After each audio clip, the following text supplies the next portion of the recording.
గాక. ఈ నెల 24, 25 తేదీలో జరుగుతున్న మహిమ కలిగిన పండుగలు మా మిస్పా ప్రార్థన మందిరంలో జరుగుతున్నాయి. ప్రేమతో మీ అందరినీ ఆహ్వానిస్తున్నాం. ఈ మీటింగ్ల ద్వారా గొప్ప ఉద్యమం దేవుడు రగిలించబోతున్నాడు.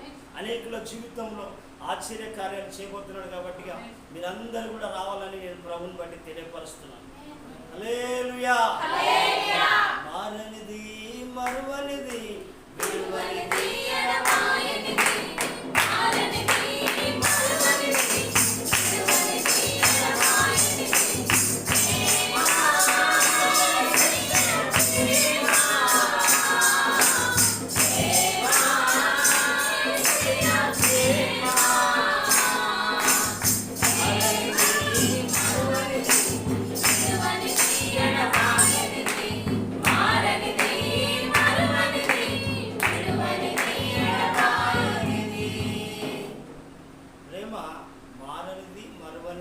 విడువనిది, ఎడబాయనిది, చూస్తే ఎప్పుడైతే దేని ద్వారా మనము ప్రేమ చాలా ప్రాముఖ్యమే.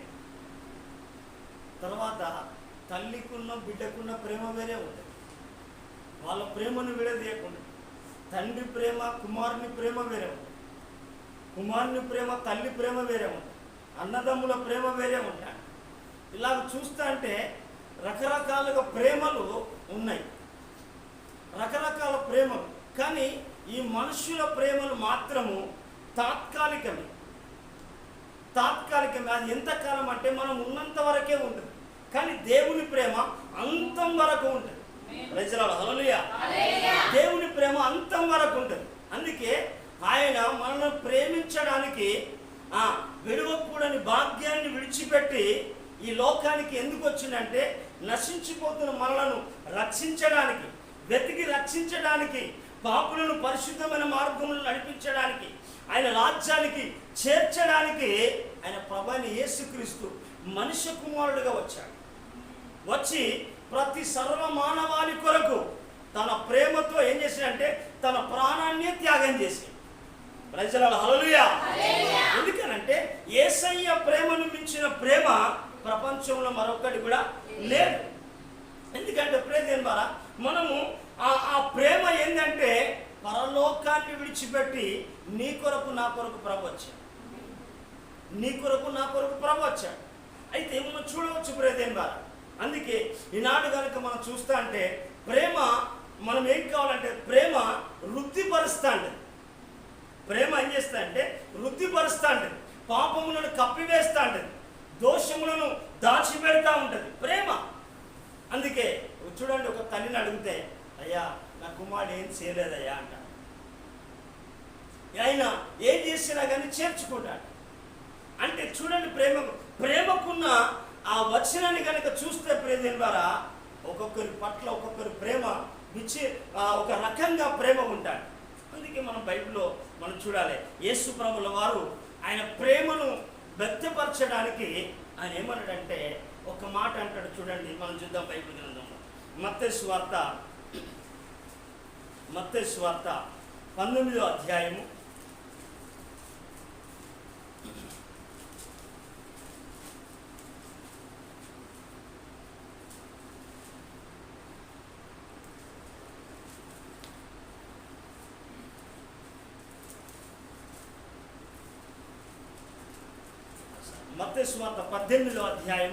18వ అధ్యాయము 14వ వచనం చదవమా.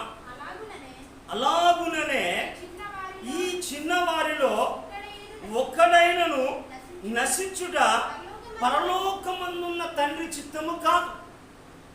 అంటే ఒక చిన్నవాడు కూడా నశించిపోవుట పరలోకమందున్న ఆ తండ్రి చిత్తము కాదు. అంటే ప్రతి మనం గమనించాలి, మనము ఎంతో మంది కూడా నశించిపోతా ఉన్నారు. ఎంతో మంది కూడా నరకానికి సిద్ధమవుతా ఉన్నారు. ఎంతో మంది కూడా ఎట్లంటే సత్యం నుంచి తొలగిపోతా ఉన్నారు. ఎంతో మంది కూడా దైవ సన్నిధి నుంచి తొలగిపోతా ఉన్నారు. కానీ ఏమైపోతుందంటే దేవుడు చెప్పినట్టుగా, యేసు ప్రభువు చెప్పినట్టుగా ఈ చిన్నవారిలో ఒక్కడైనా నశించుట పరలోకమందున్న మీ తండ్రి చిత్తము కాదు.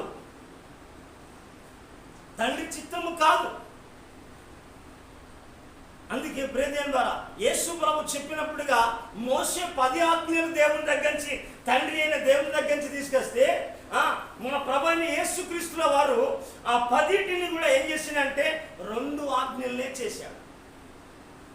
2 ఆజ్ఞలనే చేశాడు. ఈ 2 ఆజ్ఞలను కనుక మనం చూస్తే బ్రదర్ ద్వారా మనం బైబిల్ గ్రంథంలో మనం చూడవచ్చు చక్కగా. ఇక్కడ యేసు ప్రభువే ఈ 10 వాటిని ఏం చేసిందంటే 2 ఆజ్ఞలుగా చేసేసి అక్కడ క్షుణ్ణంగా చేసినట్టుగా మనం చూడవచ్చు. అదే మత్తయి సువార్త 22వ అధ్యాయము చూడండి 37వ వచనం 39 వరకు. అందుకు ఆయన చూడండి, అందుకు ఆయన నీ పూర్ణ హృదయముతోను, నీ పూర్ణ ఆత్మతోను, నీ పూర్ణ మనసుతోను నీ దేవుడైన యెహోవాను ప్రేమించవలన అనున్నదే. ఎందుకనట ఏంటిదంటే నీ దేవుడైన యెహోవాను ప్రేమించవలన అన్నదే. అదేంటిదట? మొదటి ఆజ్ఞ. అంటే అక్కడ కూడా నీ ప్రేమతోటే దేవునికి సేవించడము, ఆరాధించడము, ఘనపరచడము, మహిమపరచడము, దేవునికి ఇవ్వడము మొదటి ఆజ్ఞ. చూడండి 2వ ఆజ్ఞ మనం చూద్దామా? ఇది ముఖ్యమైనది మొదటి అయినదైన ఆజ్ఞ, నిన్ను వలె నీ పొరుగువాని ప్రేమింపవలెను. 2వ ఆజ్ఞయు దాని వంటిదే. చూడండి ప్రెజెంట్ బారా, నిన్ను వలె ఏంటంట? నిన్ను వలె నీ పొరుగువాన్ని ప్రేమించవలెను. మనం గమనించాలి, మనము మన ప్రేమ ఎందుకనంటే మన పొరుగు వాళ్ళను కూడా మన సహోదరుడై ఉండనవసరం లేదు ప్రేమించడానికి. మన సహోదరుడు అవసరం ఉంది. ఎందుకనంటే మనము నిన్ను వలని పొరుగు వాళ్ళని ప్రేమించు అని దేవుని లేఖన భాగము చెప్పినట్టుగా మనం చూస్తాడు ప్రియమైన వారా. ఈనాడు క్రైస్తవ సమాజంలో ఎందుకనంటే ప్రేమ ఎవరి దగ్గర ఉంటుందంటే దేవుని పిల్లల దగ్గరనే ఉంటుంది. ఎందుకు అనంటే వారు దేవుణ్ణి కలిగి ఉన్నారు, దేవుని ప్రేమను పొందిన వాళ్ళు కనుక, దేవుణ్ణి అనుసరించి నడుస్తున్నారు కనుక ప్రేమ వాళ్ళ దగ్గరనే ఉంటుంది, మరొకరి దగ్గర ఉండదు. అందుకే ప్రెజెంట్ మనం గమనించాలి. ఎందుకు అనంటే ఈనాడు ఏమైపోతుందంటే ప్రేమ అక్రమం విస్తరించడం వలనట అనేకుల ప్రేమ చల్లారిపోతా ఉన్నది. ఎందుకు అనంటే తల్లి ప్రేమ చల్లారిపోతా ఉన్నది, తండ్రి ప్రేమ చల్లారిపోతా ఉన్నది, అన్నదమ్ముల మధ్య ప్రేమ చల్లారిపోతా ఉన్నది, అక్క చెల్లెల మధ్యలో ప్రేమ చల్లారిపోతూ ఉన్నది. ఇలా చూస్తే ఒక్కొక్కరి పట్ల ప్రేమ ఏమైపోతుందంటే ఇది అక్రమం విస్తరించడం వల్లనే ఈ ప్రేమ చల్లారిపోతా ఉంది. అందుకే యేసు ప్రభుల వారు ప్రేమను ఎందుకనంటే ఈ ప్రేమ నీ హృదయంలో ఏం చేయాలంటే నువ్వు ప్రేమకు సాక్షిగా మనం బ్రతకాలి. ఎందుకనంటే దేవుణ్ణి నువ్వు ప్రేమిస్తున్నావు అనే దానికి క్రియల చొప్పున జరగాలి. ప్రేమ అనగా ఎందుకంటే క్రియల పూర్వకంగా అయ్యా నేను ప్రేమిస్తున్నాను, మా సహోదరుడికైనా పాస్టర్ గారు అన్నంటే నేను చాలా ప్రేమ అన్నాడు. నేను అన్నా ఒకసారి అని చెప్పేసి. ఎందుకనంటే చాలా దూరం చూసి వాక్య పరిచయకి వెళ్ళాం. చాలా దూరం వాక్య పరిచయకి వెళ్ళేసి అక్కడి నుంచి చాలా అంటే మన దాదాపు మన డిస్ట్రిక్ట్ దాటి వెళ్ళి అక్కడ వాక్య పరిచర్య ఒక రోజంతా పరిచర్య చేయగలిగాం. చేసిన తర్వాత తాను ఇచ్చింది ఏంటంటే తాను గంపెడంతా తీసుకొని చిటికెడంతా నాకు ఇచ్చేసాడు. తర్వాత ఒక రోజు మాట్లాడుతుంటే ప్రేమ మాటల్లో కాదు క్రియల పూర్వకంగా చూపించాలి. మనం దేవుణ్ణి ప్రేమిస్తున్న దానికి నిర్వచనముగా మనం బ్రతకాలి, మనం జీవించాలి, మనం ఇతరులను ప్రేమించాలి, ఇతరులను పట్ల మనం ఆ ప్రేమను వ్యక్తపరచాలి. అప్పుడే నిజమైన ప్రేమ. అందుకే ప్రేమ అనేది కూడా ఎలా వస్తుంది అని అంటే దేవుని ఆత్మ ద్వారానే దేవుని ప్రేమ మన పట్ల కుమ్మరించబడతాయి. దేవుని ఆత్మ లేకుంటే దేవుని ఆత్మను పొందుకోకపోతే ప్రేమ కుమ్మరించబడదు. ఎందుకనంటే ప్రేమల వ్యత్యాసాలు కనబడతా ఉంటుంది. తన పిల్లలను ఒక రకంగా ప్రేమిస్తూ ఉంటుంది, మరొకరి పిల్లలను మరొక రకంగా ప్రేమించాలి. అందుకే మనం ఏం కావాలంటే అందుకే దేవుని పిల్లల ప్రేమ ఎందుకనంటే అది త్యాగపూరితమైనది ప్రేమ, స్వార్థము లేని ప్రేమ. అందుకే పౌలు చెప్తా ఉంటాడు, ఎందుకనంటే నేను ప్రేమ లేని వాడనైతే వ్యర్థుడను అంటాడు. ఎందుకంటే చూడండి ప్రేమ ద్వారా మనం చూడండి 1 కొరింథీయులకు రాసిన పత్రికలో ఇక్కడ 13వ అధ్యాయంలో మాట్లాడుతూ అంటాడు పౌలు. 13వ అధ్యాయము మొదటి 2 వచనాలు మనం చదువుదామా? మనుషుల భాషలతోనూ దేవదూతల భాషలతోనూ నేను మాట్లాడినను ప్రేమ లేని వాడినైతే మోగేడి కంచును గనగనలాడు తాళమునై ఉండును. ప్రవచించు కృపావరములు కలిగి మర్మములన్నీ జ్ఞానమంతయు ఎరిగిన వాడనైనను కొండలను పెగిలింపగలిగిన పరిపూర్ణమైన విశ్వాసం గల వాడనైనను ప్రేమ లేని వాడనైతే. చూడండి ప్రేమారా, ప్రేమ అనేది చాలా ప్రాముఖ్యం. ప్రేమ లేకపోతే అది వ్యర్థమైన జీవితమే. అందుకే దేవుడు కూడా ఒక దినమున ఏం చేస్తాడంటే ప్రతి ఒక్కరిని అడుగుతూ ఉంటాడు, అయ్యా ఎందుకు అని అంటే ప్రతి ఒక్కరిని కూడా దేవుని యొక్క రాకడ సమీపంగా. ఎందుకనంటే మనం అందరం కూడా దేవుని యొక్క న్యాయపీఠం దగ్గరికి, సింహాసనం దగ్గరికి మనం వెళ్ళవలసిన దినము ఖచ్చితంగా ఒక దినం ఉంటుంది. హల్లెలూయా. ఎవరమైనా కానీ, గొప్ప వాళ్ళమైనా, ధనవంతులమైనా, పిల్లలైనా, ఎవరైనా కానీ ఒక ఏమైపోతుందంటే ఒక దినము ఆయన సింహాసనము చేర్చబడాలి. చేర్చబడినప్పుడు ప్రభువులు అడుగుతాడు, ఎందుకనంటే నీ ప్రేమను లెక్క పెడతాం. అందుకే బైబిల్లో చూడండి, ఒక సహోదరుని దేవుడే అడుగుతా ఉంటాడు, అయ్యా నీ సహోదరు ఎక్కడా? బ్రదర్ ఎక్కడ నీ సహోదరుడు? ఏడి నీ సహోదరి? ఏది నీ సహోదరుడు? ఏడి నీ సహోదరుడు? ఏడి నీ తల్లి ఏది? నీ తండ్రి ఏది అని అంటే ఆయన అనే మాట ఏంటంటే, నా సహోదరునికి నేను కావలి వాడనా? నా సహోదరికి నేను కావాలి వాడనా? ఎందుకంటే ప్రేమ ద్వారా మనం దేవుడే అడుగుతా ఉన్నాడు. ఆ వ్యక్తిని ఏమంటున్నాడంటే, అయ్యా నీ సహోదరుడు ఏడి? నీ సహోదరుడు ఎక్కడున్నాడు? నీ సహోదరి ఎక్కడ ఉన్నది? నీ తల్లి ఎక్కడ ఉన్నది? నీ తండ్రి ఎక్కడ ఉన్నాడు? నీ పిల్లలు ఎక్కడ ఉన్నారు? నీ భర్త ఎక్కడ ఉన్నాడు? అంటే చూడండి ప్రేమ ద్వారా మనం గమనిస్తే ఆయన అనే మాట ఏంటంటే దేవునికి అంటాడు. దేవుణ్ణి అడిగితే సాక్షాత్తు దేవుడే అడుగుతా ఉంటాడు. అంటే ఆయన అనే మాట ఏంటిదంటే, నా సహోదరునికి నేను కావలి వాడనా? అంటే ప్రేమ మనం గమనించాలి. ఎందుకు అనంటే నీవు కావలి వాడవే. ఎందుకనంటే దేవుడు అడుగుతా ఉన్నాడు. ఎందుకనంటే నీ సహోదరుని ఎలా నీ ప్రేమను వ్యక్తపరుస్తా ఉన్నావు? నీ సహోదరి పట్ల, సహోదరుని పట్ల, నీ తల్లి పట్ల, నీ తండ్రి పట్ల, నీ పిల్లల పట్ల నీ ప్రేమ ఎంత? నీ బాధ్యత ఎంత? తర్వాత నీ ప్రార్థన జీవితం ఎంత? నువ్వు ఎలా ఉన్నావో అని దేవుడే అడుగుతా ఉన్నాడు సూటిగా. ఎందుకనంటే ప్రేమ ద్వారా దేవుడు అడుగుతా ఉన్నాడు. ఎందుకనంటే నువ్వేమనుకుంటావు? ఎందుకనంటే ఆ భక్తుడు చెప్పినట్టుగా నువ్వు అనుకుంటావు కావచ్చు, నేను కావాలి వాడనా అంటే ప్రేమ ద్వారా నీ సహోదరుడు.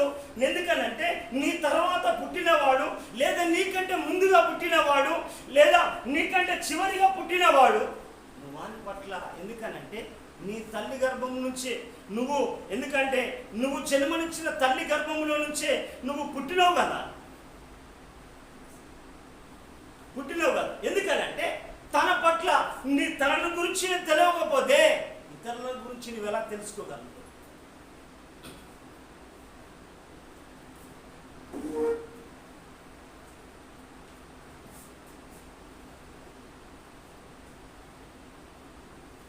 హల్లెలూయా. ఇతరుల గురించి నువ్వు ఎలా తెలుసుకోగలవు? నీ సహోదరుని పట్ల బాధ్యత లేకపోతే, ప్రేమ లేకపోతే, అతడు ఏమైపోయినా పర్వాలేదని నువ్వు అనుకుంటే ఎందుకనంటే దేవుడే ఆ పరలోకాన్ని విడిచిపెట్టుకొని, భాగ్యాన్ని విడిచిపెట్టుకొని నీ కొరకు, నా కొరకు ఈ భూలోకానికి దిగి వచ్చాడు. ఆయన ప్రేమను వ్యక్తపరిచి ఏ ఒక్క చిన్నవాడు కూడా నశించిపోవడం పరలోకమందున్న తండ్రి చిత్తము కాదు. ఎందుకనంటే ఆ తండ్రి చిత్తమే ఆయన అంటాడు.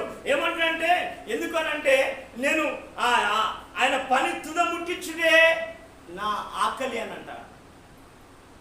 అంటే ప్రియదేవుని వారు ఈనాడు కనుక చూస్తా అంటే చూడండి, ఏమన్నా నా తల్లిని అడగండి, అమ్మ మీ కూతురు ఏదంటే అయ్యా నాకు తెలియదు అంటే మనం గమనించవచ్చు. ఎందుకనంటే బైబిల్లో ఇక్కడ ఉంటాడు. ఎందుకనంటే కయ్యను ఎందుకనంటే మొదటి కుటుంబమైన ఆదాము కుటుంబంలో తన ఆదాము కొడుకును పెద్ద కొడుకును అడుగుతా అంటాడు, కయ్యను అడుగుతా అంటాడు. కయ్యను అడిగితే కయ్యను అంటాడు చూడండి ఆది కాండంలో. ఎందుకనంటే ఆయన ఏమంటాడంటే ఆయన అడిగగానే ఆది కాండం చూడండి ప్రియదేవుని వారు 4వ అధ్యాయమా చూడండి. మనం చూడండి ఇక్కడ ఆ మొదటి కుటుంబాన్ని అడుగుతా ఉంటాడు. అడుగుతా అంటే ఆయన అంటా ఉంటాడు, ఏమంటాడో చూద్దాం మనమా. యెహోవా నీ తమ్ముడైన ఏబేలు ఎక్కడ ఉన్నాడని కయీనును అడగగా అతడు నేను ఎరుగను, నా తమ్మునికి నేను కావలి వాడనా నేను. మనం గమనించాలి, నీ పిల్లలకు నువ్వు దేవుడు నీ కుటుంబానికి నిన్ను కావలి వాడిగా నియమించే, దైవజనుని సంఘానికి కావలి వాడిగా నియమించు, కావలి వాడిని నడిపించినట్టుగా నడవాలి. అయితే కావలి ఎందుకనంటే ప్రియదేవుని ద్వారా దేవుడు ఎందుకు అనంటే నిన్ను అడుగుతా ఉన్న సంభవానికి ఎందుకు అనంటే రేపడు నువ్వు పరలోకములో ఉంటే నీ పిల్లలు కూడా పరలోకంలో ఉండాలి. నువ్వు పరలోకంలో ఉంటే నీ అన్న కూడా నీతో, నీ తమ్ముడు కానీ పరలోకంలో ఉండాలి. ఎందుకనంటే నీతో పుట్టువే కదా. అతడంటే అంత ద్వేషం ఎందుకు, అంత కక్ష ఎందుకు, అంత పగ ఎందుకు, అంత ద్వేషం ఎందుకు, అంత స్వార్థం ఎందుకు? ఒక తల్లి గర్భంలో నుంచి వచ్చిన వాళ్ళమే కదా, ఒక గర్భంలో నుంచి వచ్చినమే కదా, మనం ఒక రక్తం పంచుకొని పుట్టిన వాళ్ళమే కదా.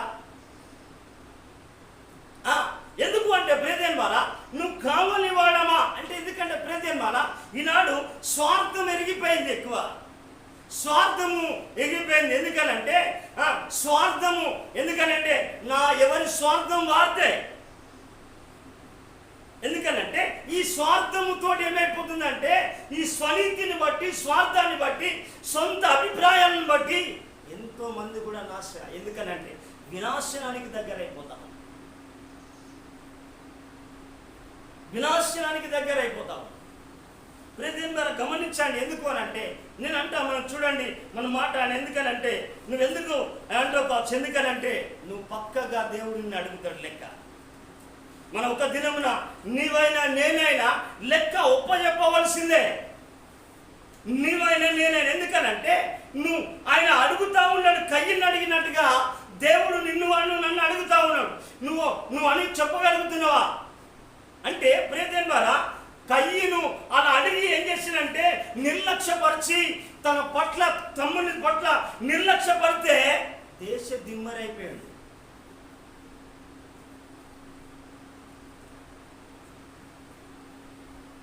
దేశ దిమ్మరైపోయాడు. అక్కడ రహస్య మాట అక్కడ ఉన్నది ప్రియదేవుని ద్వారా. చదవమ్మా, నువ్వు అక్కడ ఉండకుండా నీకు వచ్చిన ఆలోచన అదే, చెప్పినప్పుడు వినండి. ఎందుకనంటే మన జీవితాన్ని మనం సరి చేసుకోవాలి. ఎందుకనంటే ఇక్కడ బైబిల్లో మనం చూద్దాం, మనం ఎజికేల్ ప్రవక్త ఒక మాట చెప్తా ఉంటాడు.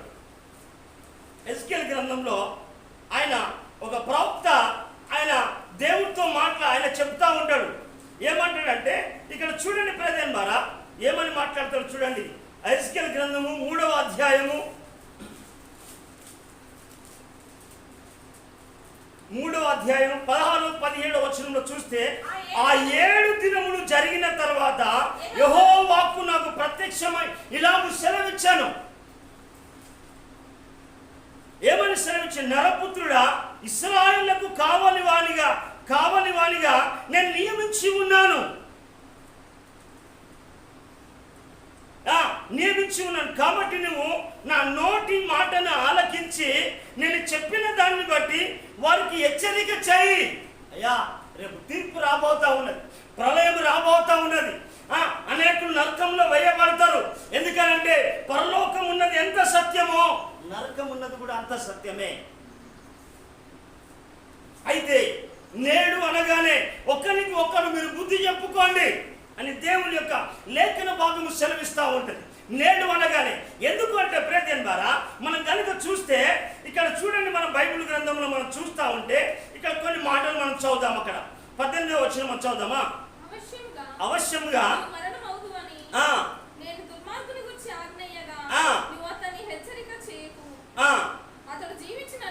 నీవు అతన్ని హెచ్చరిక చేయకయు అతను జీవించినట్లు తన దుర్మార్గతను విడిచిపెట్టవలని వాణ్ణి హెచ్చరిక చేయక ఉండిన ఎడల ఆ దుర్మార్గుడు తాను చేసిన దోషమును బట్టి మరణమవును గనుక అతని ఆ రక్తమునకు నిన్ను ఉత్తరవాదిగా ఎంచుతా.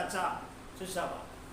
అతని మరణానికి ఎందుకనంటే అతడు దోషము చేసి చనిపోతే, అతడు పాపము చేసి చనిపోతే, అతడు తాగుపోతే చనిపోతే, అతడు తిరుగుపోతే చనిపోతే, వ్యభిచారై చనిపోతే, దొంగ అయితే చనిపోతే, అతన్ని నువ్వు హెచ్చరిక చేయకపోతే, అతని విషయంలో విజ్ఞాపన చేయకపోతే, అతని విషయంలో ప్రార్థన చేయకపోతే, అతని విషయంలో దేవునికి తెలియకపరచకపోతే, అతన్ని ఖండించకపోతే, అతన్ని గద్దించకపోతే, అతన్ని హెచ్చరించకపోతే అతని ప్రాణానికి నీవు నేను ఉత్తరవాది.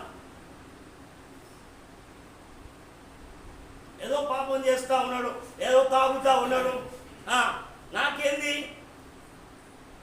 నేను ఒకరింటికి ఇస్తే వెళ్ళిపోయాను, నా సంసారం వేరే అని కాదు. దేవుడు రేపు అడుగుతా ఉంటాడు, ఒక్క రక్తం పంచుకొనే పుట్టావు కదా, నీ సహోదరి అంటే కోపం ఎందుకు, ద్వేషం ఎందుకు? ఎందుకనంటే అతని కయ్యను చెప్తా ఉంటాడు, యోహాను ప్రవక్త రాస్తా ఉంటాడు, ఆయన కయ్యను దుష్టుని సంబంధి. దుష్టుని సంబంధులు వాళ్ళు, దుర్మార్గమైన సంబంధమైన వాళ్ళు ప్రేమించలేరు. అపవాది సంబంధులు ఎందుకంటే పాపము చేసేవారు. అయితే ప్రియదేవుని ద్వారా ఇతని ప్రాణములకు ఏంటంటే ఇక్కడ నువ్వేం చేయాలంటే అతని ప్రాణములకు ఉత్తరవాదిని. మనం కిందికి చదువుదాం, చూడండి 20వ వచనం కని చదువుదామా? మరియు నీతి గలవాడు నీతిని విడిచి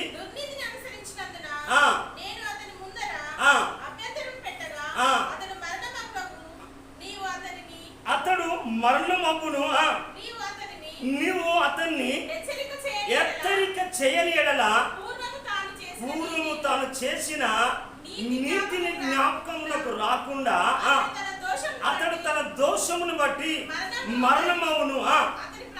అతని ప్రాణ విషయములో నిన్ను ఉత్తరవాదిగా ఎంచుతా. చూడండి, మనం గమనించాలి. మనం ఎందుకంటే మన సహోదరులు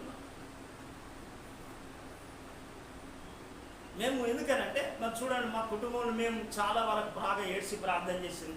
నా కొరకు కూడా చాలా మా చెల్లెలు బాగా ఏడ్చి ప్రార్థన చేసింది, మా అమ్మ ఏడ్చింది ప్రార్థన చేసింది చాలా. ఎందుకనంటే మనం చూడాలి. ఎందుకనంటే ఎందుకు ప్రియదేవుని ద్వారా, ఎందుకనంటే తర్వాత సాయి చనిపోయినాకనో ఏదో దినాలకో ఏం చేస్తుందంటే అక్కడ ఏడుస్తూ ఉంటారు చాలా బాగా. అక్కడ ఏడ్చి ఏం చేస్తుందంటే తర్వాత అప్పుడు తిండి తిప్పలు బాగా పెడతా అంటారు. ఇప్పుడు మంచిగా పెట్టరు, ఎందుకంటే కష్టములు నష్టములు ఉన్నప్పుడు ఏదో పెట్టి పలకరించి అయ్యా దైవజనులు తీసుకొని ప్రార్థన చేయించడము, తర్వాత వాక్య పరిచయం చేయడము, దేవుని సన్నిధికి నడిపించడము చేయలేదు. తప్పుడు చేస్తూ ఉంటారు, సమాధి కాడ ఎడుతూ ఉంటారు, బొందకాడ ఎగేసేసి పోటీ పడి ఎడుస్తూ ఉంటారు. ఎందుకంటే ప్రియదేవుని ద్వారా దాని విషయంలో దేవుడు నేను ఉత్తరవాదిగా అడుగుతూ ఉంటాడు. ఎందుకనంటే దాని విషయంలో తల్లి విషయమే కావచ్చు, తండ్రి విషయమే కావచ్చు, బిడ్డల విషయమే కావచ్చు, దేవుడు హెచ్చరిక అడుగుతూ ఉంటాడు. ఎందుకనంటే రేపు నీవైనా నేనైనా ఎవరమైనా కానీ దేవుని యొక్క న్యాయపీఠం ఎదుట తీర్పు దినమున మనం చెప్పవలసింది. అందుకే ప్రేదేన్ బాల మనం ఎందుకనంటే అక్కడ అంటాడు, నేను నరపుత్రుడా, నేను ఇశ్రాయేలుకు నేను కావలి వాడిగా నేను నియమించి ఉన్నాను అంటే ఆయన ఏమంటాడంటే కయ్యను నేను కావలి వాడనా అని అంటాడు. అంటే ప్రేదేన్ బాల గమనించాలి, ఒకవేళ నీ సహోదరుడు తప్పిదం చేయవచ్చు, లేదా నీ సహోదరుడు ఏం చేసిందంటే నీకు ద్రోహం చేయవచ్చు, కానీ అతని విషయంలో నువ్వు మాత్రము ఖచ్చితంగా నువ్వేం చేయాలని విజ్ఞాపన చేయాలి, ప్రార్థన చేయాలి. అందుకే బైబిల్ చెప్తా ఉన్నది, మనం చూడవచ్చు కీర్తన గ్రంథంలో. ఎందుకనంటే చాలా చక్కగా దేవుడు కీర్తన భాగంలో మనకు అనేకమైన విషయాలు ఆ దేవుడు మనకు పొందుపరిచాడు. ఎందుకనంటే ఇక్కడ అంటూ ఉంటాడు 49వ కీర్తనలో మనం చూడవచ్చు.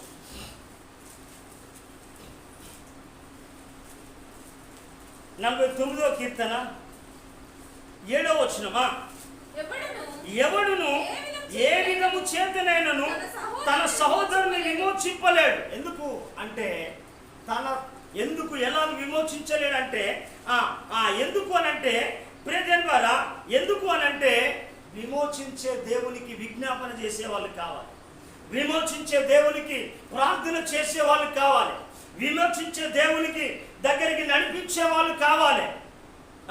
విమోచించే దేవుని కొరకు కావలి వాడు కనిపెట్టుకొని, ఎందుకంటే కావలి వాడు ఉదయం కొరకు ఎలాగ కనిపెడతాడో ప్రార్థనలో తన తల్లి కొరకు, కొడుకు కొరకు, తన కుమారుని కొరకు, సహోదరుని కొరకు, అన్న కొరకు కావలి వాడు కనిపెట్టినట్టుగా దేవుని సన్నిధిలో కనిపెట్టే వాళ్ళు కావాలి. అక్కడ అంటాడు చూడండి, వాడు కుళ్ళు చూడక నిత్యము బ్రతుకున్నట్లు వాని నిమిత్తము దేవుని సన్నిధిని ప్రాయచిత్తము గల వాడు ఎవడు లేడు అని లేడు అంటాడు. అయ్యా నేనున్నానయ్యా నా ఇంట్లో, ప్రవక్త యెషయా అంటే నా నిమిత్తం ఎవడు పోగలనంటే అయ్యా నేనున్నా, నన్ను పంపు అయ్యా నువ్వు అనాలి. ఎందుకనంటే తన సహోదరుడు ఒక సహోదరుని యొక్క సహోదరునితో సావాసం చేసినప్పుడు అతడు తప్పిపోతా ఉంటే ఒక ఆయన ఏం చేసినంటే తన కొరకు దేవుడు అతన్ని తప్పించాలని ఏం చేసినంటే అయ్యా నీతిమంతులతోటి అవినీతి మంతులను కూడా నాశనం చేస్తావా, ఎందుకనంటే అవినీతి పరులతోటి నీతి మంతులను కూడా నాశనం చేస్తావా అని చెప్పేసి దేవుని యొక్క కోపాన్ని చల్లడానికి ఆయన విజ్ఞాపనను ఎందుకనంటే గోనె పట్ట కట్టుకొని ఉపవాసం ఉండి రాత్రులు మగళ్ళు ఏం చేస్తుందంటే తన సహోదరుని రక్షించాలని ఒక ఆకాంక్షతోటి విజ్ఞాపన చేయడం మొదలుపెట్టాడు. అయ్యా నేనున్నానయ్యా నా సహోదరుని నేను ఆమె కొరకు విజ్ఞాపన చేయడానికి, నా అన్న కొరకు నేను విజ్ఞాపన చేయడానికి, తర్వాత నా పొరుగు వారి కొరకు నేను విజ్ఞాపన చేయడానికి నేను ఉన్నాను అనేది నువ్వేం కావాలంటే నేను ఉన్నా అంటే ప్రభు నిన్ను వాడుకుంటాడు, ప్రభు నీ మొరను వింటాడు, ప్రభు నీ మనవిని ఆలకిస్తాడు, ప్రభు నీ ప్రార్థనను నీ పెదవుల నుంచిన ప్రార్థనను మానక అంగీకరిస్తూ ఉంటాడు. ఎందుకనంటే బైబిల్ చెప్తా ఉంది, ఎందుకనంటే అక్కడ దేవుని సన్నిధిలో ప్రాయశ్చిత్తము చేయాలి. అయ్యా నశించిపోతా ఉన్నాడయ్యా, తాగి నశించిపోతా ఉన్నాడయ్యా, విచ్చలవిడిగా తిరిగి అయ్యా నీకు దూరంగా జీవిస్తున్నాడు ప్రభు అని అతని గురించి మొరపెట్టే వాళ్ళు కావాలి. ఎందుకంటే బైబిల్ మనం చెప్తా ఉన్నది చూడండి బ్రదర్ బాల మనం గమనించవచ్చు, ఇక్కడ మన బైబిల్ గ్రంథంలో చూడవచ్చు. ఎందుకనంటే ఇక్కడ మనం ఆత్మీయులమైతే చూడండి, ఆత్మీయులమైతే గలితీయులకు రాసిన పత్రికలు మనం చూద్దాం. మొదటిగా గలితీయులకు రాసిన పత్రిక 6వ అధ్యాయము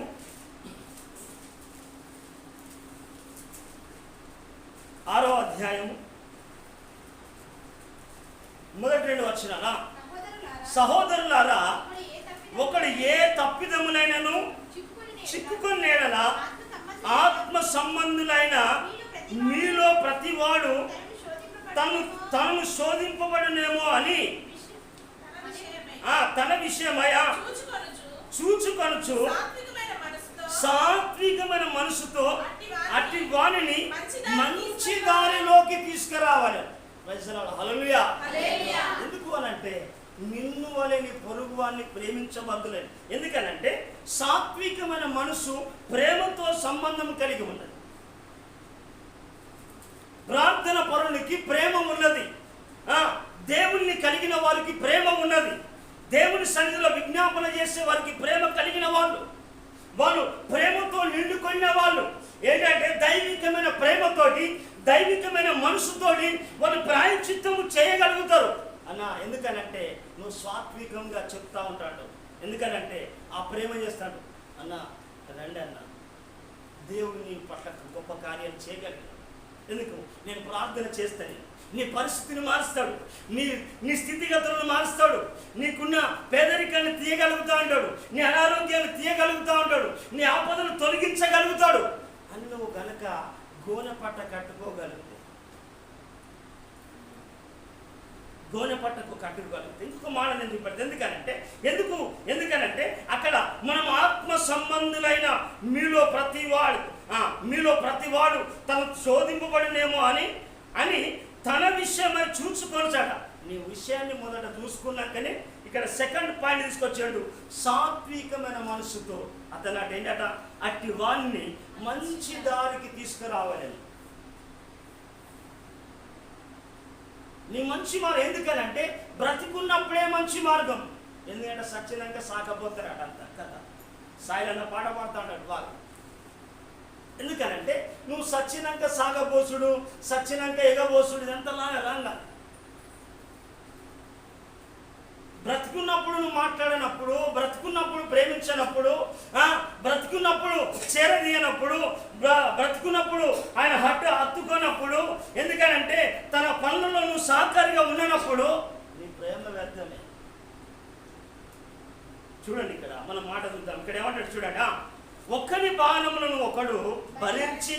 చూడండి ఎందుకంటే ఒక్కని భారములను ఒకడు భరించాలి మనము. ఎందుకనంటే ఈ ప్రేమ ఏం చేస్తుందంటే భరిస్తుంది, ఓర్చుకుంటుంది, సహిస్తూ ఉంటుంది, నిరీక్షించుకుంటా ఉంటుంది, అన్నిటిని తాలుకుంటా ఉంటుంది, స్వప్రయోజనం చూసుకోదు.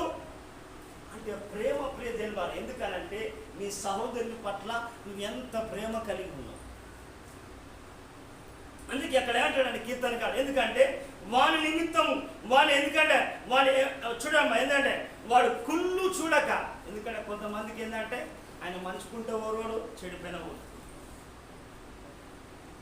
దేవుడే కుష్ఠరోగిని ప్రేమించాడు, పాపాత్ముని ప్రేమించాడు, తర్వాత ఎంతటి వాళ్ళనైనా ప్రేమించిండు. కానీ మనం కూడా ప్రేమించాలి. అంటే ప్రేమ ఏం తెలియపరుస్తాడో చూడండి ప్రియదేవరా. ఇక్కడ చూడండి మన బైబిల్ గ్రంథంలో మనం చూడవచ్చు. యాకోబు రాసిన పత్రిక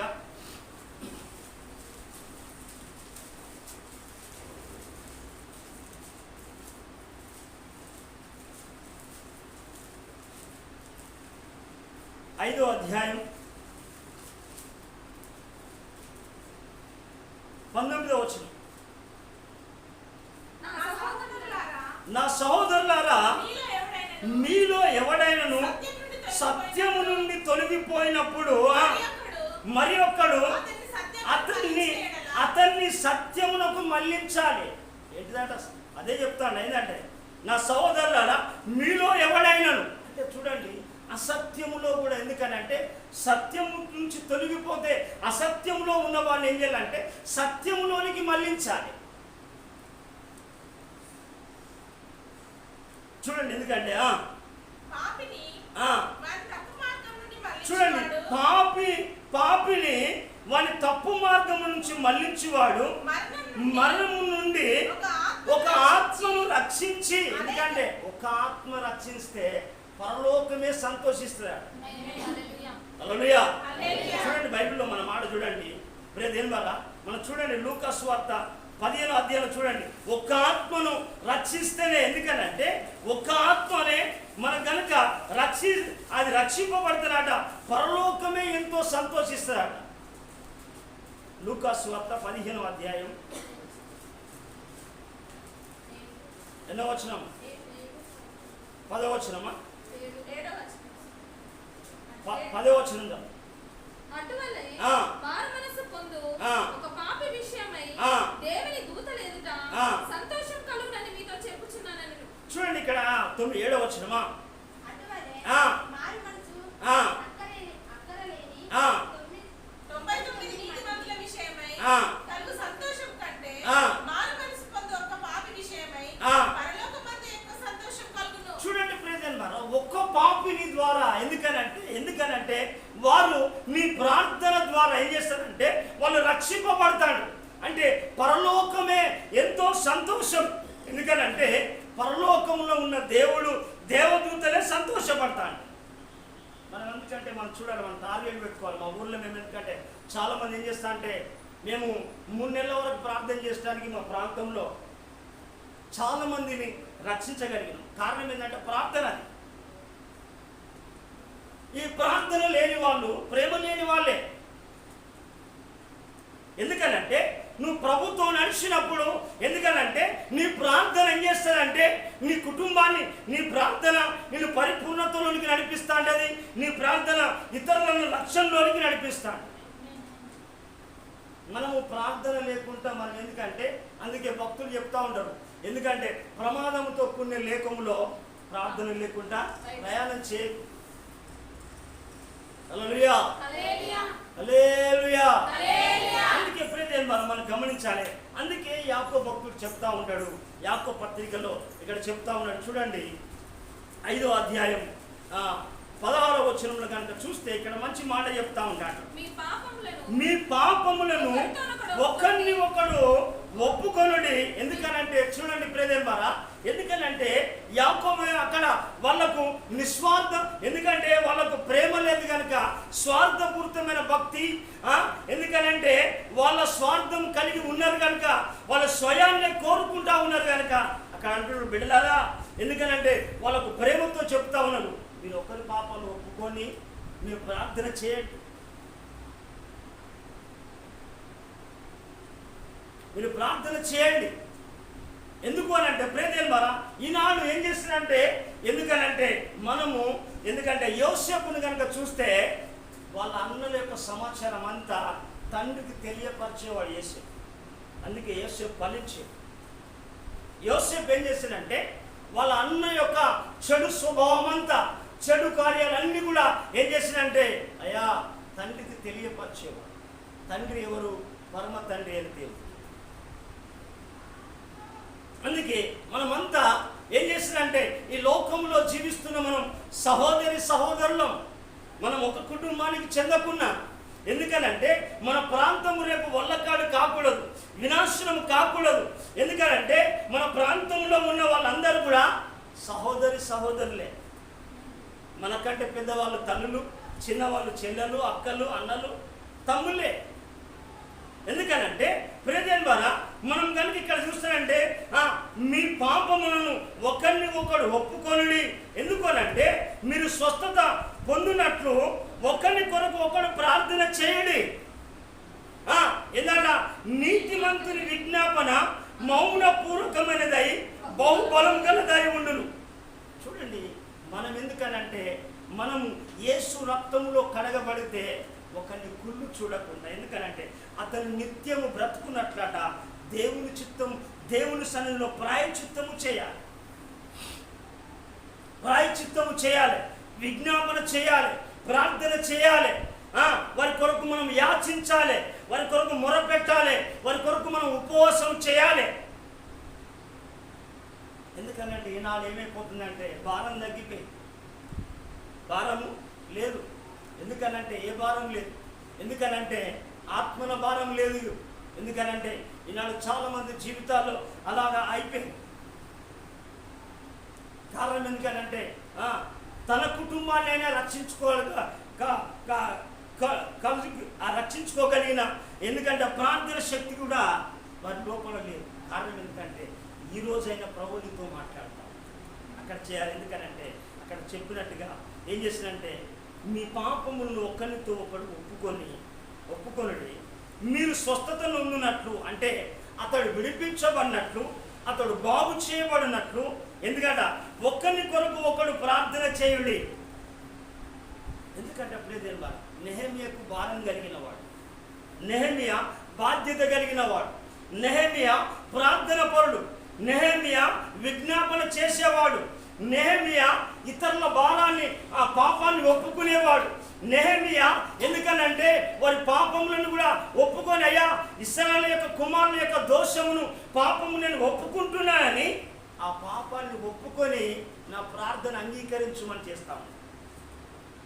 అందుకే ప్రియదేవా, మనం కూడా దేవుని బిడ్డలమైన మనం కూడా ఏం చేయాలంటే మనం ఒకరి కొరకొకరు ప్రార్థన చేయాలి. హల్లెలూయా.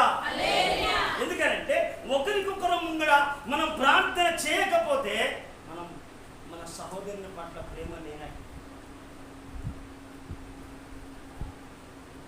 ఎందుకనంటే ఈనాడు కారణం ఏంటంటే, అక్రమం ఏంటంటే ప్రార్థన చేయకపోవడమే అక్రమం. క్రమం కానిది ఏదైనా అక్రమమే. ఏదో నేను అక్రమం అన్యాయం చేస్తున్నానది కాదు, క్రమంగా ప్రార్థన చేయకపోవడం కూడా అక్రమమే.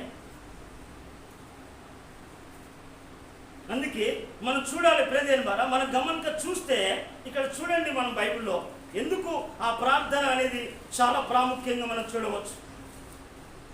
చూడండి, దైవ చిత్తానుసారమైన దుఃఖము రక్షణార్థమైన మారు మనసును కలగజేసినట్టుగా నెహెమియా గ్రంథంలో మనం చూద్దాం. నెహెమియా 1వ అధ్యాయము చూడండి.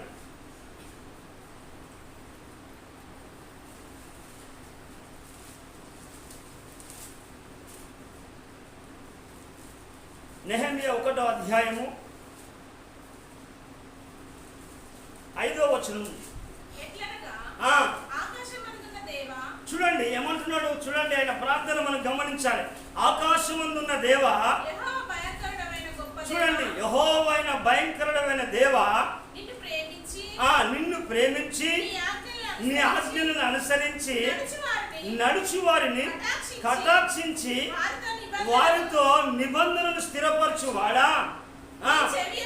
నీ చెవియొగ్గి, చూడండి నేత్రాలు అంటే ఏంటిది? హల్లెలూయా. ఏంటిదంట అక్కడ ఏమంటున్నాడు? దేవుని అడుగుతున్నాడు, అయ్యా నీ చెవియొగ్గి నీ నేత్రములు తెరిచి నీ సన్నిధిని దీవారాత్రము.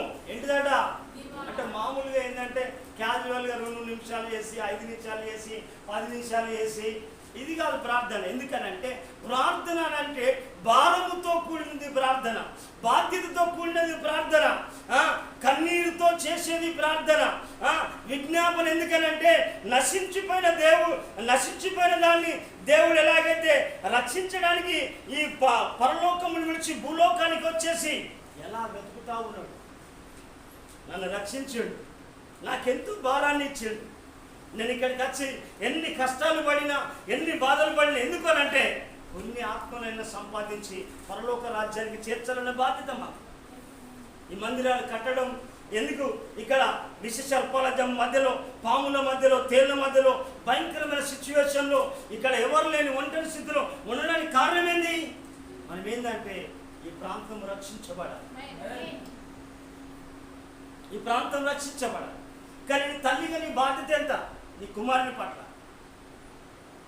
ఒక అక్కగా నీ తమ్ముని పట్ల ఎంత బాధ్యత? ఒక అన్నగా నీ తమ్ముని పట్ల ఎంత బాధ్యత? నీ అన్న పట్ల నీ బాధ్యత ఎంత? నీ తల్లి పట్ల నీ బాధ్యత ఎట్లా? నీ తండ్రి పట్ల ఏది నీ బాధ్యత?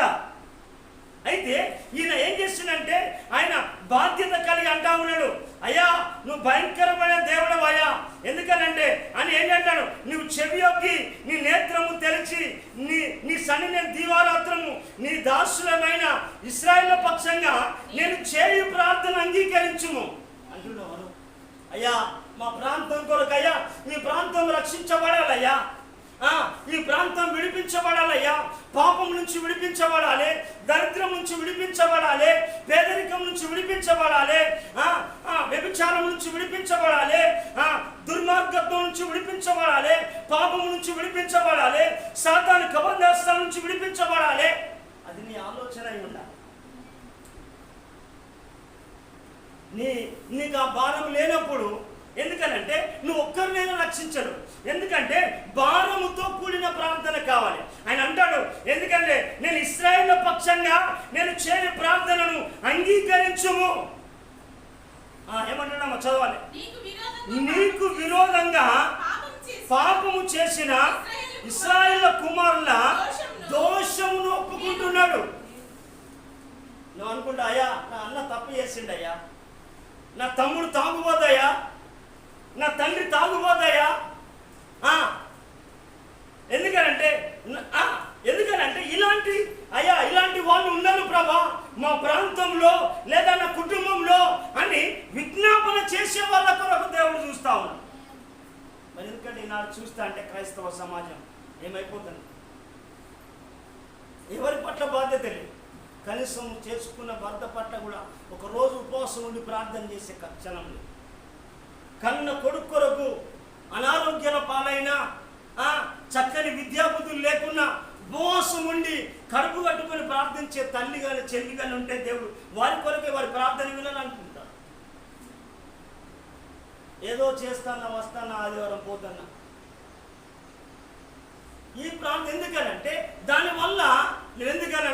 దానివల్ల నీకేం రాదు. వాస్తవం ఆయన చూడండి, నేను ఏమంటాడంటే అక్కడ ఏమంటాడంటే నీకు విరోధంగా పాపం చేసిన ఇశ్రాయేలు కుమారుల దోషమును నేను ఒప్పుకొనుచున్నాను. నేనును నా తండ్రి ఇంటి వారిని పాపం చేసి ఉన్నాం. చూడండి ప్రియమైన, నీవు ఎలాంటి ప్రార్థన చేస్తావు అంటే వారి పాపములను ఒప్పుకొని ప్రార్థన చేస్తా ఉన్నాడు. అన్నా రండి సహోదరి, అక్క రండి, నీ కుటుంబం కొరకు నా కుటుంబం కొరకు మనం దేవుని సన్నిధిలో ప్రార్థన చేద్దాం. దేవుడు ఇంత మందిరాన్ని ఇచ్చాడు. ఈరోజు ఈ వారంలో మనం ఉపవాసం చేద్దాం అంటే ఎందుకంటే ప్రియదేవా నీ కుటుంబాన్ని దేవుడు రక్షిస్తాడు, నువ్వు రక్షించడు. నువ్వు చేయలేని పని నీ ప్రార్థన చేస్తాడు. నువ్వు చేయలేని పని ఏం చేస్తాడంటే నువ్వు వెళ్ళలేని స్థలాలకు నువ్వు ప్రార్థన వెళుతాడు. అందుకే అక్కడ అంటా ఉన్నాడు. ఎందుకనంటే అక్కడ చూడండి, నా తండ్రి ఇంటి వారును పాపము చేసి ఉన్నాం. ఎందుకంటే నీ ఎదుట బహు అసహ్యంగా మేము ప్రవర్తించితిమి. నీ కట్టడలను అయినను ఆజ్ఞలైనను విధులైనను మేము గైకొనలేకపోతిమి. అందుకే ప్రియదేవా మనం చాలా జాగ్రత్తగా మనం ఏం కావాలంటే ఒక విజ్ఞాపన ధర చేయాలి. అందుకే అక్కడ ఏమంటాడంటే కీర్తనకారుడు రాసే మాటే మనం గమనించాలి. అక్కడ 49వ కీర్తన. ఎందుకనంటే వాని నిత్యమాట వాడట వాని నిమిత్తం ఏంటట ఏమంటాడు, వాడిని కుళ్ళు చూడక నిత్యము బ్రతుకున్నట్లు వాని నిమిత్తము దేవుని సన్నిధి ప్రాయశ్చిత్తము చేయగలవాడు లేడంటే అయ్యా నేను ఉన్నానయ్యా, ఈరోజు నేను ఉంటా. ఎందుకనంటే నెహెమీయా ప్రార్థన చేయగలిగాడు. నెహెమీయాకు దేవుని ప్రేమ కలిగిన వాడు, నెహెమీయా దేవునితో నడిచేవాడు, దేవుని ఆలోచన కలిగిన వాడు, దేవుని మనసును ఎరిగిన వాడు. ఎలాగైనా ఈ పాపం నుంచి ప్రజలను దేవుడు ఎలాగైనా విమోచిస్తాడు, ప్రజలను ఈ సాతాను బంధకాల నుంచి విడిపిస్తాడు అని నెహెమీయా తీర్క. నెహెమీయా భారం కలిగిన వాడు, బాధ్యత కలిగిన వాడు. ఎందుకనంటే నెహెమీయా ఏడుస్తూ ఉంటాడు. ఎందుకనంటే నెహెమీయా రాజు దగ్గరికి కూడా పోయి ఏడుస్తూ ఉంటాడు. ఎందుకనంటే నెహెమీయా ఏడుస్తా అంటే రాజు ఏం చేస్తానంటే ఏందయ్యా అని ఇక్కడ మాట్లాడుతూ ఉంటాడు.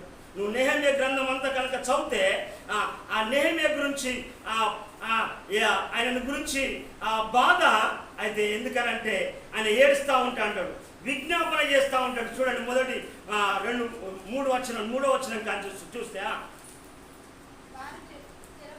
వారు చెరపట్టబడిన వారిలో శేషించి ఉన్నవారు ఆ దేశము బహు శ్రమను నిందలు పొందుచున్నారు. మరి యెరూషలేము యొక్క ప్రాకారములు పడద్రోయబడి ఉన్నాయి, వారి గుమ్మములు అగ్ని చేత కాల్చబడినవి అని నాతో చెప్పిరా. ఆ మాటలు వినినప్పుడు నేను కూర్చుండి ఏడ్చి కొన్ని దినములు దుఃఖముతోను ఉపవాసం ఉండి ఆకాశమందని దేవుని ఎదుట నేను విజ్ఞాపన చేసి మీరు చప్పలు కొట్టి ప్రభు హల్లెలూయా. ఆయన విజ్ఞాపన చేశాడు. ఎందుకంటే ప్రజల ద్వారా మనం కనుక చూస్తా అంటే ఎందుకనంటే మనం చెప్పినట్టుగా మనము ఇతరుల పట్ల కుళ్ళు కుతంత్రాలు ఉండకూడదు. అది ప్రేమ లేదా. మనము తాగుబోతు తమ్మునైనా తిరిగిపోతూ అన్ననైనా వ్యభిచారైన దొంగనైనా మనం రక్షించుకోవాల్సిన బాధ్యత. అతడు మంచివాడైతే నీ కన్నీటి ప్రార్థన ద్వారా అతను రక్షించబడు. మౌనిక తల్లి ఏం చేస్తుందంటే అగస్టిన్ ఆయన ఎప్పటికీ ఒక్కొక్కడికి ఆయన ఏం చేస్తుందంటే వ్యభిచార గృహాలకు వెళుతా అంటే ఆ తల్లి అట ఎప్పటికి కూడా 18 సంవత్సరాలు ప్రార్థన చేసిందంట. 18 సంవత్సరాలు ప్రార్థన చేస్తే నా కన్నీటి ప్రవాహం ద్వారా కొట్టుకొని రాబడిన వాడని చెప్పి సాక్ష్యం చెప్పింది అగస్టుని గురించి. ఆ అగస్టుని ఒక దినము మారిన తర్వాత వేశ్యల గృహాలకెళ్ళి వ్యభిచార గృహాలకెళ్ళి వెళ్తా అంటే ఆ వేశ్య ఇతనితో అప్పుడు సాంగత్యం చేసిన వేశ్య అతన్ని పిలుస్తా అంటది, అగస్టిన్ కమ్ కమ్ కమ్ అని పిలుస్తా అంటే అగస్టిన్ ఏమంటాడు ఎరికేనా, నీవే కానీ నేను కాదు, నువ్వు అనుకున్న అగస్టిన్ చచ్చిపోయాడు, ఇది ఈయన నేను ఇప్పుడు బ్రతుకున్న అగస్టు పరిశుద్ధుడని. హల్లెలూయా. రేపు నీ ప్రార్థన నీ తమ్ముల్ని కానీ నీ చెల్లిని కానీ అక్కని కానీ ఏం చేస్తారంటే పరిశుద్ధులుగా చేస్తుంది. ఎలాగనంటే చూడండి బ్రదర్, మనం చూడండి 2 మాటల్లో నేను ముగిస్తాను. చూడండి మనం బైబిల్ గ్రంథంలో మనం చూడవచ్చు 2వ కొరింథీయులకు రాసిన పత్రిక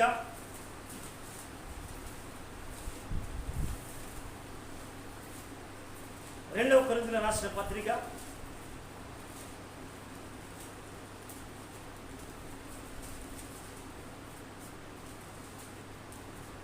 7వ అధ్యాయము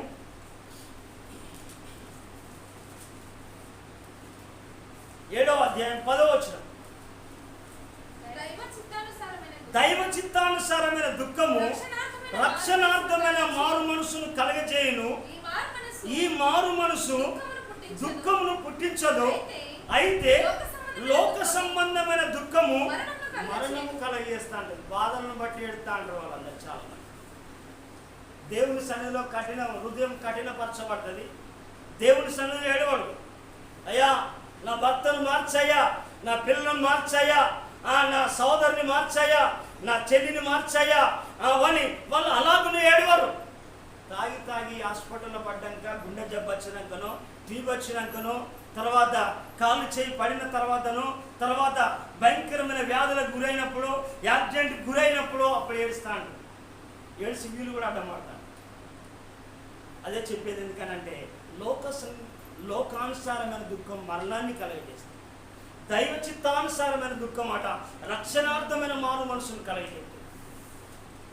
అందుకే ఈ ప్రార్థనను ఏం చేసిందంటే ఎవరు చేసిందంటే లోతు తప్పిపోతున్నప్పుడు, లోతు అబ్రహామును విడిచిపోయినప్పుడు ఏం చేసిందంటే అబ్రహాము అప్పుడు విజ్ఞాపన చేసాడు, అయ్యా ఎందుకనంటే అవినీతితో అదే దుర్నీతి పనులతో కూడా నీతిమంతులను కూడా నాశనం చేస్తామని చెప్పేసి ఏం చేసిందంటే దేవుని కోపాన్ని చల్లారగొట్టిండు అబ్రహాం.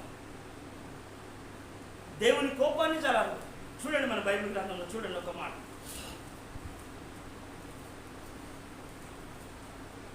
ఆదికాండము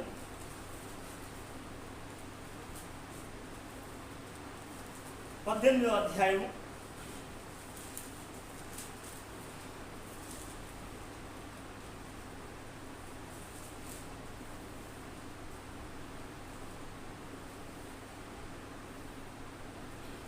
22 కాల్చి ఆ మనుషులు అక్కడ నుండి తిరిగి సొదొమ వైపుకు వెళ్ళిరి. అబ్రహాము ఇంకా యెహోవా సన్నిధిని నిలిచుండెను. ఎక్కడ ఉన్నాడటమ్మా? యెహోవా సన్నిధిని. మనం ఎక్కడ ఉంటాం? చౌరస్తానా? ఎక్కడ ఉంటాం? ఫంక్షన్. మనం ప్రాంతం రక్షించబడాలంటే దేవుడి సన్నిధి నుంచి వాళ్ళు కావాలి. ఆదివారం టు ఆదివారం వల్ల ఎవరు మారరు. చదవాలి. అప్పుడు అబ్రహాము సమీపించి ఇట్లనెను, దుష్టులతో కూడా నీతిమంతులను నాశనం చేయుదువా? ఆ పట్టణంలో ఒకవేళ 70 మంది నీతిమంతులు ఉండిన యెడల దానిలోనున్న 70 మంది నీతిమంతుల నిమిత్తము ఆ స్థలమును నాశనం చేయక కాయవా? 26 యెహోవా సొదొమ పట్టణములో 70 మంది నీతిమంతులు నాకు కనబడిన యెడల వారిని బట్టి ఆ స్థలమంతటిని కాయుదుననెను. అందుకు అబ్రహాము ఇదిగో ధూళియు 29 అతడు ఇంకా ఆయనతో మాట్లాడుచు ఒకవేళ అక్కడ 40 మంది కనబడుదురేమో అన్నప్పుడు ఆయన ఆ 40 మందిని బట్టి నాశనం చేయక ఇందునని చెప్పగా అతడు ప్రభు కోపపడిన యెడల నేను మాట్లాడేదను. కోపపడని యెడల తప్పు చదవద్దమ్మా. కోపపడని యెడల నేను మాట్లాడేదను. ఒకవేళ అక్కడ 30 మంది అంటే దేవుణ్ణి బతిమాలుకుంటూ వస్తా ఉన్నాడు. చూడండి, మనము దేవుణ్ణి బతిమాలాలి, దేవుని సన్నిధిలో ఉపవాసం ఉండాలి, దేవుని సన్నిధిలో విజ్ఞాపన చేయాలి. ఎందుకంటే ప్రియదేని వారు అలాగున ఏం చేసిందంటే అతని యొక్క ప్రార్థన మనం కనుక చూస్తా అంటే దేవదూతలే అక్కడ సొదొమ గొమొర్రా పట్టణానికి వెళ్ళినాయి. సొదొమ గొమొర్రా పట్టణానికి ఏం చేసిందంటే ఆ పట్టణానికి వెళ్ళి ఏం చేసిందంటే ఇక్కడ ఆ దేవదూతలు ఏం చెప్తున్నారో చూడండి. 19వ అధ్యాయము చూడమ్మా, 19వ అధ్యాయము 21వ వచనం దాన్ని చదువుతాం. 21 ఆయన ఇదిగో, నీవు చెప్పిన ఈ ఊరును మంచిగా ఆయన ఇదిగో నీవు చెప్పిన ఈ ఊరు నాశనం చేయను. చూడండి, మనం దేవుని తీర్మానం చూడాలి. ఈ విషయములలో నీ మనవి అంగీకరించు. చూడండి, దేవుడు తన మనవిని అంగీకరించాడు.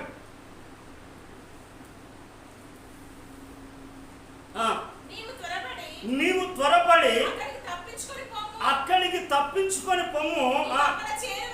నువ్వు అక్కడ చేరు వరకు నేను ఏమి చేయను అని. ఎందుకంటే దేవదూతలే దిగి వచ్చి స్వయంగా, ఎందుకనంటే అక్కడ మాట్లాడుతా ఉన్నాయి లోతుతో. అందుకే ప్రియదేని మనం గమనించాలి. ఎందుకనంటే మనము మన ప్రార్థన మనం వెళ్ళని స్థలాలకు వెళుతాం. మనము చేయలేని పని మన ప్రార్థన చేస్తాంట మనము. ఎందుకనంటే దేవుని సహాయం ద్వారా ఏదైనా చేయగలుగుతాం. అందుకే ప్రియదేని మనము ఎందుకనంటే ఎందుకనంటే కయ్యను ఎవరంటే ప్రియదేని దుష్టుని సంబంధం, ఓర్వలేనివాడు, క్రియలు లేనివాడు, విశ్వాసం లేనివాడు, ప్రేమ లేనివాడు, దేవునితో నడవనివాడు. ఎందుకంటే కయ్యని క్రియలు చెడ్డమైనందున, ఎందుకనంటే హేబెలుని ఏం చేస్తానంటే ఆయన హతమార్చడానికి కారణం అదే. దేవునికి ఇవ్వలేనివాడు కయ్యను. అందుకే ప్రియదేని మనం గమనించాలి. మనము ఈ ఉదయకాల సమయంలో చివరి ఒక మాట మనం చదువుకొని మనం ప్రార్థన చేసుకుందాం. అందుకే దేవుని యొక్క లేఖన భాగం ఏమి సెలవిస్తున్నదో మనం గమనించి మనం ముగిస్తాం. ప్రియదేని చూడండి, ఆ రోమీయులకు రాసిన పత్రిక 12వ అధ్యాయము